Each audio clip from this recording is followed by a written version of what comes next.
মা, মা পৃথিবীর কেউ না চিনুক, তোমার তো নিজের সন্তানকে চেনা উচিত ছিল। কথা বলছো না কেন? ওই মহিলা তোমার ছেলে সম্পর্কে এতগুলো বাজে কথা বলে গেল, তুমি কিছুই বললে না কেন? কিছু বলছো না কেন? সূর্য, মিস্টার খান, আপনার এই চরিত্রবান সন্তানটি 10 বছর আগে কি করেছিল আপনার মনে আছে? নিজের ইজ্জত বাঁচাতে সেদিন আপনার ওই গুণধর পুত্রের অপকর্ম মাটি চাপা দিতে গিয়ে মাটি চাপা দিয়েছেন 2টি জীবন, মাটি চাপা দিয়েছেন মানবতা। আপনার কি তা মনে আছে? একটি নিষ্পাপ অবধ বালিকার সমস্ত জীবনের দায়িত্ব নিয়েছিলেন আপনি। সেই দায়িত্ব কি এই যে সে বড় হবে চাকরানির মর্যাদায়, পড়ে থাকবে সার্ভেন্ট কোয়ার্টারের এক কোণে অনাদরে অবহেলায়? কেন নিয়েছিলেন সেই দিন সেই মেয়েটির দায়িত্ব আপনার মনে নেই? দায়িত্ব নিয়ে এত বড় পুরস্কার দিলেন আজ সেই মেয়েটিকে। হায় মিস্টার খান, অনেক দায়িত্বহীনতা এবং পাপ লুকানোর পাপ জমা হয়ে আছে আপনার অ্যাকাউন্টে। অনেক বড় ঋণ জমা হয়ে আছে আপনার কাঁধে।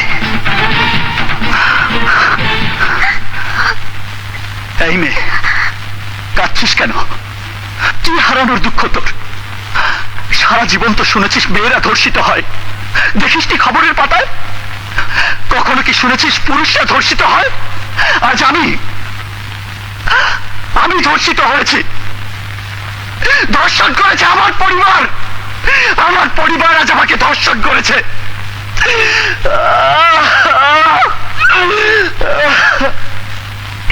কোথায় মুছবো আমার এই কলঙ্ক? কোথায় মুছবো?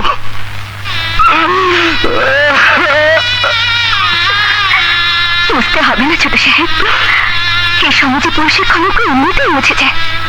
আপনার মহানুভবতের যে কলঙ্ক আমার গায়ে লাগলো, মৃত্যু ছাড়া সেই কলঙ্ক কোনোদিন বুঝবে না, কোনোদিন না।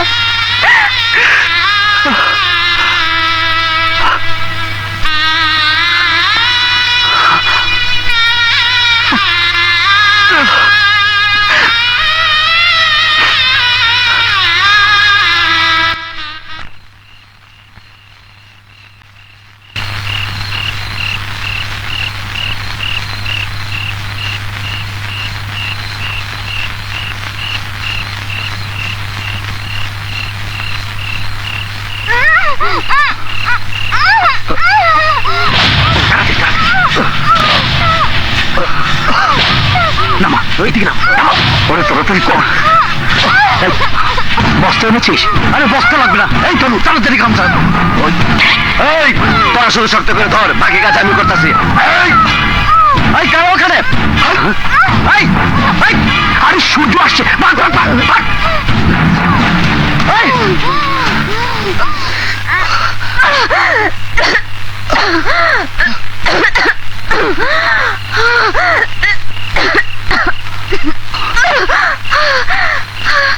আলম, খবরদার ছোট সাহেব, আপনি আমাকে টাচ করবেন না।